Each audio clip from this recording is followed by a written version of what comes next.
Hello दोस्तों, स्वागत है आपका van build series episode number 21 में। तो जैसा कि आप सबने देखा कि हमने ये कंट्रोल पैनल बनाया था और हमने ये इंटरनल वायरिंग की फिटिंग की थी। बाकी आप सबके बस बार को लेके काफ़ी सारे सजेशन आए थे कि ये मैंने लोहे में क्यों बनाया, पीछे लकड़ी क्यों लगाई है, तो इससे रिलेटेड काफ़ी सारे सजेशन आए।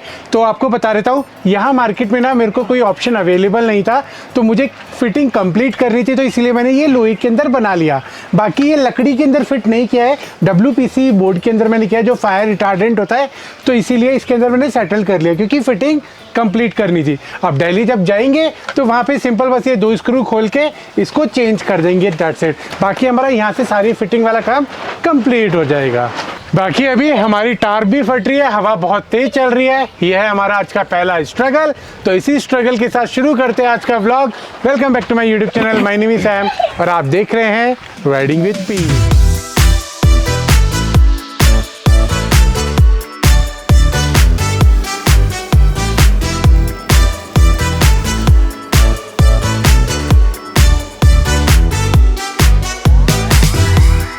वाओ दोस्तों, क्या खूबसूरत नज़ारा है।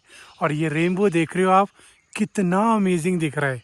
यहाँ से लेके और यहाँ तक, यहाँ देख रहे हो कितना डार्क है और क्या ही अद्भुत नज़ारा है। अभी अभी बारिश हुई है और हम पूरे गीले हो चुके हैं, लेकिन ये नज़ारा देखने के बाद हमसे रुका नहीं गया।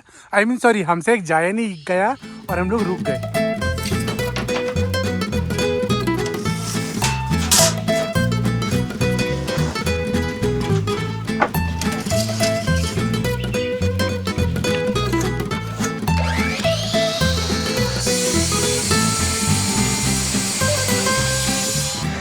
तो दोस्तों, ये है तीसरा दिन। परसों हमने अपना इंट्रो शूट किया था और उसके बाद मैं क्या ही बोलूँ, बॉडी ने ऐसा जवाब दिया कि कुछ काम करने का मन नहीं किया। फिर उसके बाद कल हम लोग चले गए थे मार्केट। हमें ना फॉल सीलिंग के लिए लकड़ियाँ चाहिए थी पतली पतली, तो वो मेजरमेंट नाप के हम लोग मार्केट गए। 2-3 सामान और लेने थे, वो लेके आए।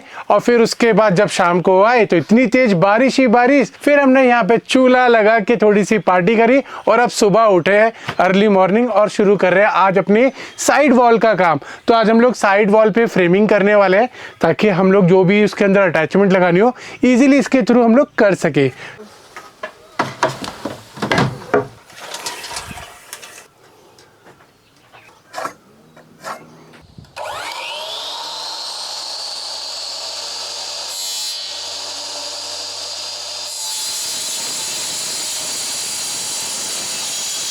तो जो अभी हमने लकड़ी कट किया, ये हमारे साइड वॉल्स के मेन फ्रेम, इसके ऊपर हमारा बेड का वेट आएगा। तो अभी इसको हमें फिक्स करना है, लेकिन इसे फिक्स करने का एक छोटा सा चैलेंज है कि हमें ना मार्किंग लेनी पड़ेगी, क्योंकि हम इसे फिक्स करेंगे नट बोल्ट के थ्रू, हम लोग स्क्रू नहीं लगाएंगे। क्योंकि जो वैन की बॉडी है वो काफ़ी पतली है, तो वो उतना हैवी लोड ले नहीं पाएगी और चलते चलते वाइब्रेशन होकर वो नट बोल्ट लूज हो जाएंगे, तो फिर आगे दिक्कत कर सकता है। तो अभी इसके ऊपर पहले लेते हैं मेजरमेंट।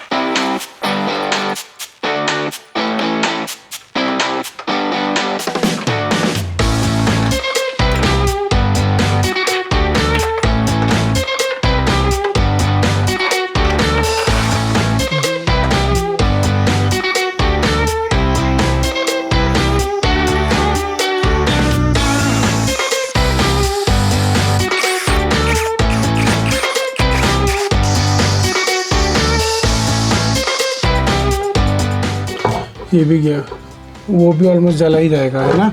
इसका क्या है? अबे यार, ये एक्चुअली क्या हुआ कि जो मैंने मार्किंग करी ना, ये मुझे इधर करके होल करना था, लेकिन मैंने उसके अपोजिट साइड कर दिया है। तो ये होल हुए हैं इस हिसाब से कि यहाँ पे ये ऐसे लगेगा, पर फिर भी एक तो रह ही जाएगा ना। नहीं, हाँ एक तो रह ही जाएगा। एक गलत कर दिया, ये तो थोड़ा दिमाग ज़्यादा चल गया मेरा, इसलिए गड़बड़ हो गई। चलो दोबारा ठीक करते हैं इसको।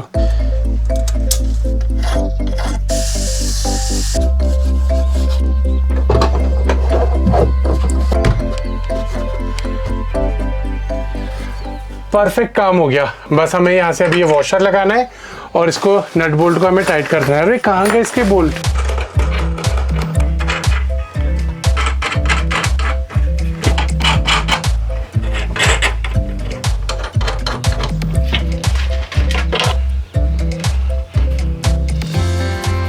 ओके तो दोस्तों अभी क्या है कि जैसे मैं अभी काम कर रहा हूँ ना, तो मुझे इसे लगाने के बाद मुझे एक चीज़ समझ आ रही है कि अगर इस लकड़ी को मैं इस वाले पोर्शन के लेवल में लेता, ठीक है, तो क्या होता कि जो हमारे बेड के पिलर जाएंगे इस तरफ, तो वो इसके ऊपर भी आता और वो हमारा इस लकड़ी के ऊपर भी आता, मतलब उसे डबल सपोर्ट मिलता। अभी अगर इसके ऊपर से लेता हूँ तो वो हमारा इतना एरिया तो लेगा और सपोर्ट सारा इसके ऊपर रहेगा हमारा। तो ये मैंने छोटी सी एक गलती करी है, तो मैं सोच रहा हूँ कि इसके ऊपर ले लूँ। अच्छा आप समझ आया मैंने ऊपर क्यों नहीं लिया। ओ दिमाग थोड़ा स्लो हो रहा है आज मेरा, पूजा ने नाश्ता नहीं करा है ना मुझे, इसलिए दिमाग थोड़ा स्लो चल रहा है यार। बता दो क्यों नहीं लिया मैंने। तो देखो दोस्तों ये पोर्शन है और यहाँ पे ये ना पॉपअप हो रखा है। अगर मैं इसके ऊपर लूंगा तो ये लकड़ी ना हमारी पूरी की पूरी ऐसे हो जाएगी टेढ़ी, तो वो टेढ़ी होने का कोई फायदा नहीं है, फिर वो अच्छे से स्ट्रेंथ भी नहीं मिलेगी और लकड़ी टूटने का डर रहेगा। तो इसीलिए मैंने इस वाले ग्रुप के अंदर मैंने इसको फिक्स किया है। ये दिमाग लगाया होगा मैंने पक्का उस टाइम। तो चलो यही ठीक है। अभी इसके ऊपर हम लोग क्या कर सकते हैं, तो अभी हम लोग क्या कर सकते हैं, इसके ऊपर एक पतली फट्टी लगा देंगे ताकि वो बैलेंस हो जाएगी और हमारा काम बन जाएगा। और इसी के अंदर बिल्डर बॉन्ड लगा के ग्लू कर देंगे और स्क्रू कर देंगे, सेट हो जाएगा। चलो अभी इधर की भी लगाते हैं।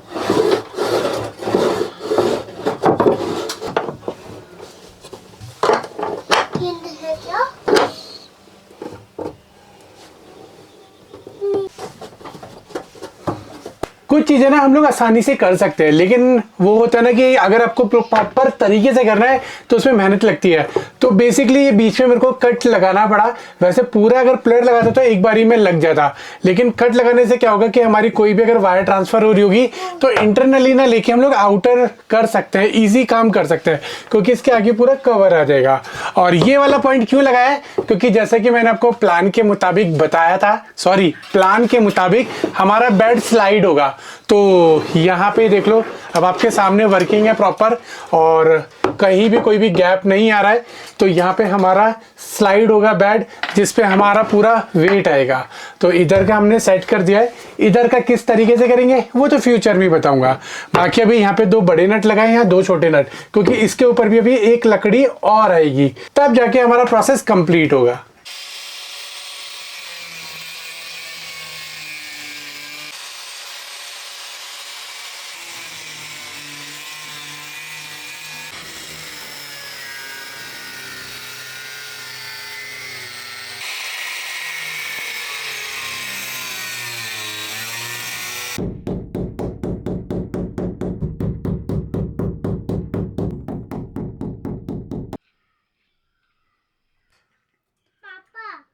बेटा ये इधर आएगी या फिर ऐसे 2 जॉइंट्स में, यही करना पड़ेगा। दोस्तों मैं सच बता रहा हूँ, नीचे की फ्रेमिंग तो यूँ चुटकी बजाती होगी बहुत इजी तरीके से, लेकिन जब हम लोग ऊपर वाले पार्ट में है ना, मैं सच बता रहा हूँ 2 दिन से मैं यही चीज़ सोच रहा था कि ऊपर की फ्रेमिंग कैसे होगी, और अब जब मैं काम कर रहा हूँ तो भाई साहब दिमाग घूम रहा है, समझ ही नहीं आ रहा है कि कैसे काम बनेगा, क्योंकि पूरी डायमेंशन ही इतनी घटिया है, इतनी गंदी है। मैं ये कुछ समझ ही नहीं आ रहा कि क्या किस तरीके से ये बनाई गई है। फॉरेनर की वीडियोस देखी मैंने भाई साहब, बिल्कुल स्ट्रेट दीवारें, इजी तरीके से उनकी फ्रेमिंग हो गई, लेकिन यहाँ पे तो समझ ही नहीं आ रहा, सर के ऊपर से जा रहा है बाउंस होके कि कैसे ये चीज़ें लगेंगी। चलो अभी मैं देख रहा हूँ ऊपर वाली ये चीज़ें तो लगाऊँ, क्योंकि मैंने सोचा था एक 4 फुट की फट्टी पूरी लग जाएगी, लेकिन वो लगी नहीं रही है, बीच में इतना गैप आ रहा है, तो अब 2 पार्ट में लगानी पड़ेगी। तो ये बीच की मैंने ये पत्ती तो काट दी है, अब एक इसको स्क्रू करके देखते हैं।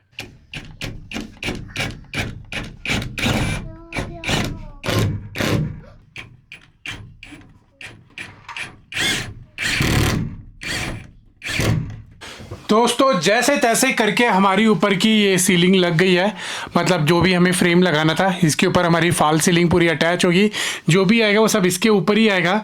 तो हमने स्क्रू लगा के, ये यहाँ पे बीम है, बीम के अंदर हमने फॉर्म भरी हुई थी तो उसके अंदर अच्छे से स्क्रू हो गया है और बहुत स्टडी है, ऐसे ही नहीं है कि टेम्परेरी लगाओ।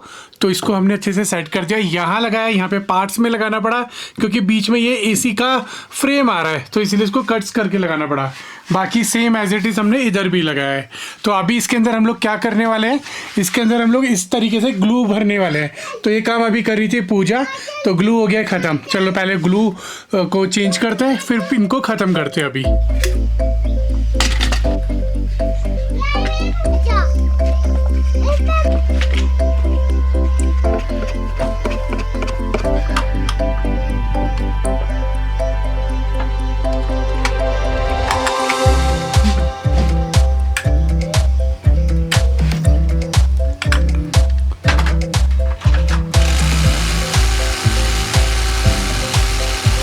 दोस्तों हाल देख रहे हो मेरे अभी कैसे हो रहे हैं। मैं सच बता रहा हूँ कि आज हमने काम तो कुछ खास किया नहीं है, लेकिन दिमाग चला चला के सर का पकौड़ा दही का पकौड़ा हो चुका है।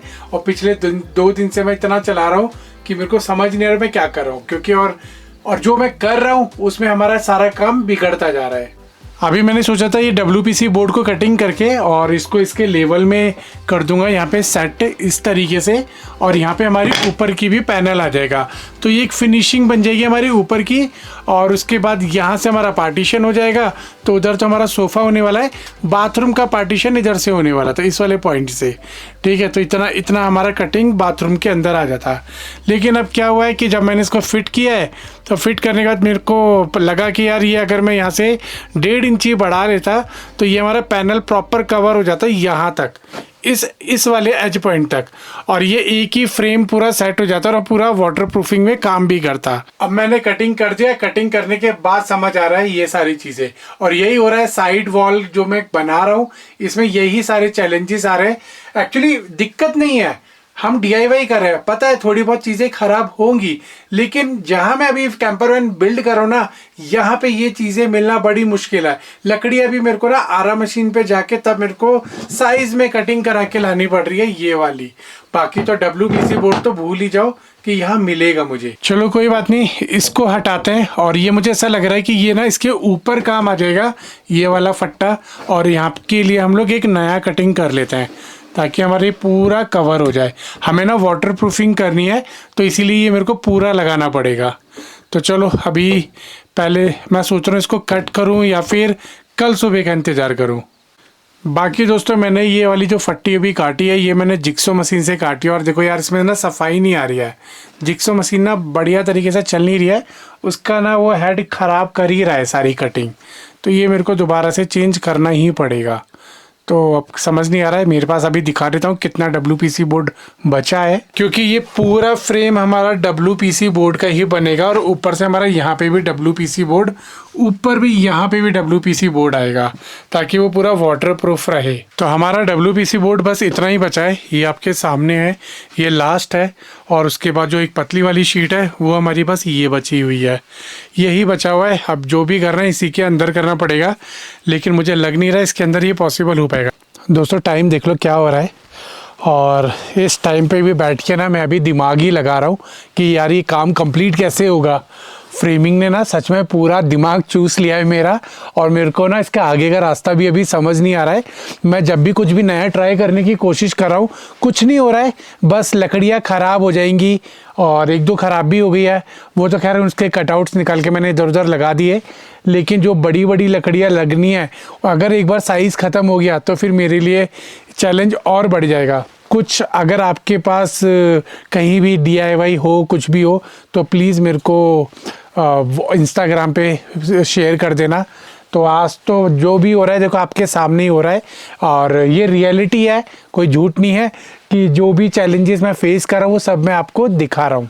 बाकी थोड़े से सवाल जवाब कर लेते हैं, बहुत दिन हो गए सवाल जवाब किए हुए, तो आप लोगों के बहुत सारे क्वेश्चंस भी आए। सॉरी मच्छर ने काट लिया, यहाँ पे बड़े पूरे मच्छर है, काट लेते तो बहुत खुजली होती है। तो अगर आप ऐसे खुजाते देखो तो प्लीज़ इग्नोर कर देना, क्योंकि मच्छरों ने अच्छी खासी बैंड बजा रखी है। तो चलो Q&A कर लेते हैं।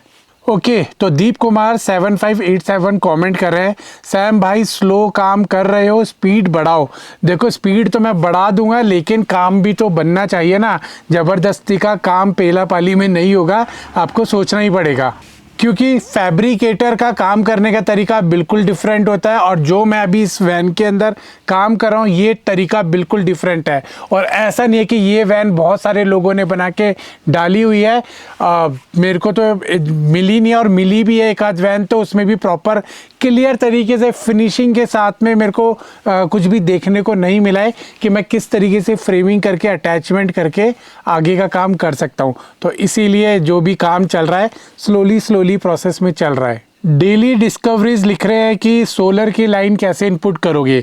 देखो बड़ा सिंपल है, जहाँ पे मैंने ये बोर्ड लगाया है इसी के ऊपर की तरफ एक ऑक्सीजन आउटलेट बना रखा है तो यहीं से मेरी एक पाइप बाहर की तरफ जाएगी जो सीधा ऊपर चली जाएगी।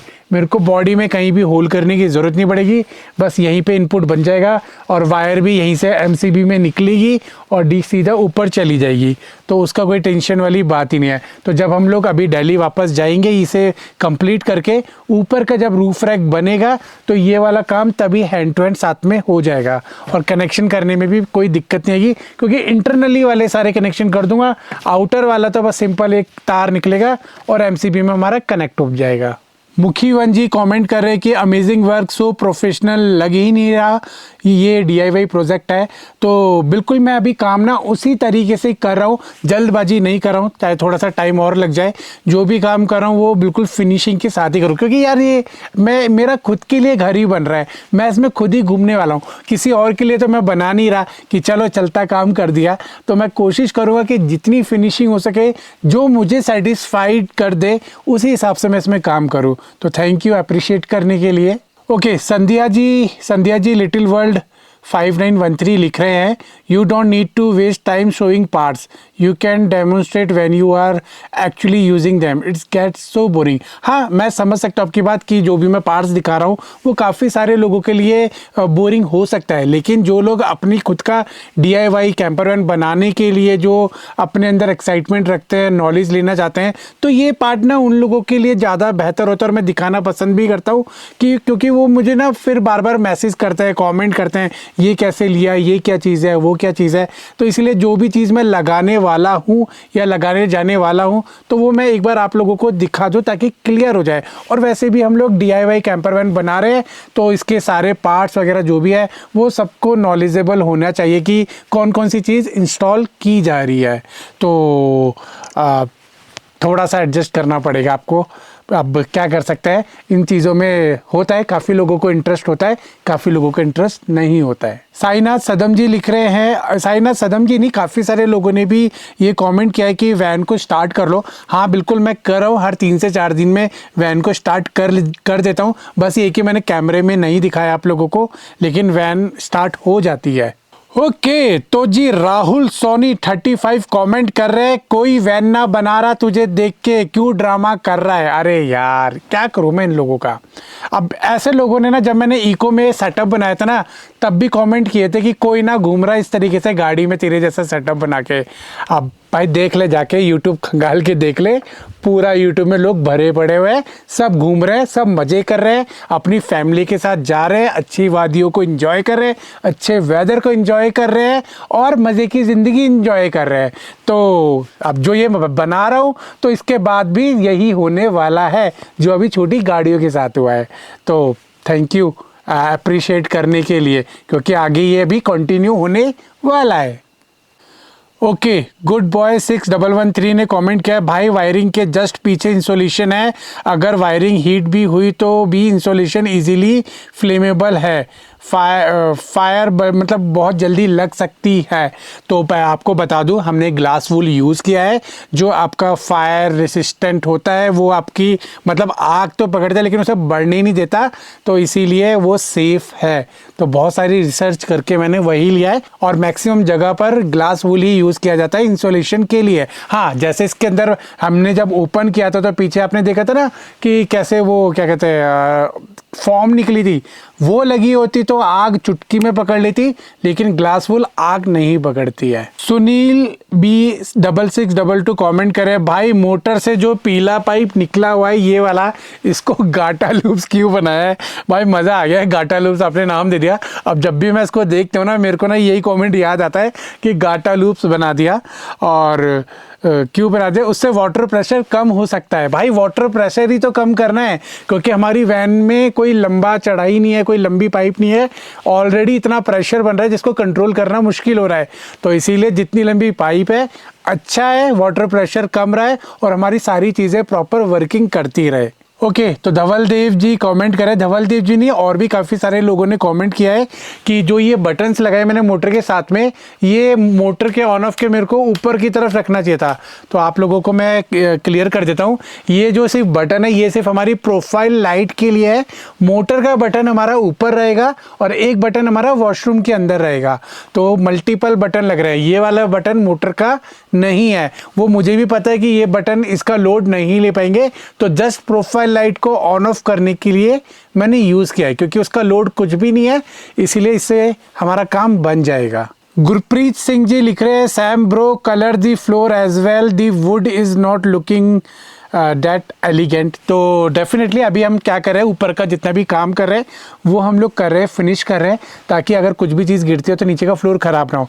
जैसे ही फ्रेमिंग वगैरह प्रॉपर कंप्लीट हो जाएगी, स्काईलाइट लग जाएगी, तो हम लोग एक बार इसको सैंडिंग करेंगे बहुत अच्छे से, फिर पेंट करेंगे और उसके बाद फिर हम लोग इसके ऊपर प्रॉपर वाली फ्लोरिंग भी करने वाले हैं। तो ये फ्लोरिंग फ्रेमिंग जो ये स्टेबल जैसे किचन वगैरह बनने से पहले हम लोग कंप्लीट करेंगे। ओके तो आज का लास्ट कमेंट पढ़ते हैं। वाशु अनेजा जी थोड़े से गुस्से में लिख रहे हैं, पता नहीं इनको शायद कोई बात बुरी लग गई है या फिर हमारा कैंपर वैन बनाना इनको पसंद नहीं आ रहा है, आई डोंट नो। लिख रहे हैं, no hate to you but worst self build wasting time and money both, a professional fabricator is professional, there is a no doubt in that. देखो यार इस चीज़ में मैं ना कुछ नहीं बोलना चाहूँगा, क्योंकि जो फैब्रिकेटर आज आप जिसे प्रोफेशनल बोल रहे हो वो भी एक दिन ना बिगनर ही था और उसने भी किसी ना किसी की कैंपर वैन बनाई होगी और वो ख़राब हुई होगी। ठीक है, तो 40-50 कैंपर वैन ख़राब करने के बाद आज वो फैब्रिकेटर आपके लिए वो प्रोफेशनल बन गया है। ठीक है, और फिर ये आगे भी लिख रहे हैं, फिर थोड़ा फॉरेनर कंटेंट के लिए भी लिख रहे हैं कि वहाँ पे वो प्रॉपर गाइडेंस के साथ करते हैं। भाई देखो यहाँ शुरुआत तो की किसी ने शुरुआत तो की है बनाने की, जब तक शुरुआत नहीं होगी तो आगे कैसे बढ़ा जाएगा। अब अगर आप अब्दुल कलाम जी को रोक देते कि भैया आप मिसाइल मत साइकिल पे लेके जाओ, साइकिल पे ले जाके मिसाइल थोड़ी ना बनती है, तो क्या वो चीज़ें सक्सेसफुली आज कामयाब होती। तो इसीलिए भैया जब तक आप खुद कुछ करके देखोगे नहीं तब तक कुछ बनेगा नहीं। समझ रहे मेरे कहने का मतलब। अगर आज से आप चले जाओ 6-7 साल पीछे चले जाओ, आज जो 350-300 रुपये के चूल्हे आपको मिल रहे हैं कैंपिंग वाले अमेज़ॉन पे, थे कभी ये नहीं थे ना। जब मार्केट में जो लोग यूज़ करने लगे, बाहर से इंपोर्ट कराए, दिखने लगे, तो बाकी लोगों ने भी इंपोर्ट करा के अमेज़ॉन पे बेचने लग गए। तो यही होता है, जब तक आप काम करोगे नहीं, लोगों को दिखेगा नहीं, मार्केट आगे की बनेगी नहीं। समझ गए मेरे कहने का मतलब। और दूसरी चीज़ मैं हमेशा बोलना एक ही चीज़ बोलता हूँ कि कभी किसी के ऊपर डिपेंडेंट मत हो, क्योंकि यार देखो शायद आप कमेंट करो, आपके पास करोड़ों रुपए होंगे, आप 1 मिनट में स्प्रिंटर वैन मंगा के और फैब्रिकेटर से बनवा लोगे।